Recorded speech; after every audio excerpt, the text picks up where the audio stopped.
টাকা জমাচ্ছি।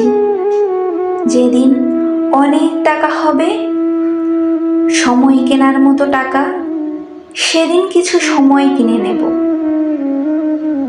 যারা প্রতিদিন, প্রতি মাস, প্রতি বছর বলে যায় খুব ব্যস্ত, একদম সময় পাই না,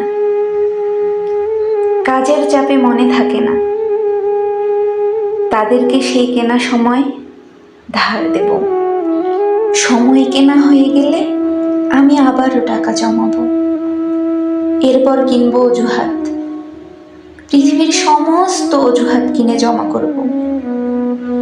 সময়ের অভাবে, অজুহাতের কারণে আর কেউ যেন প্রিয় মানুষদের ভুলে না যায়। তাই অফুরন্ত সময় আর শূন্য অজুহাতের এক পৃথিবী বানাবো।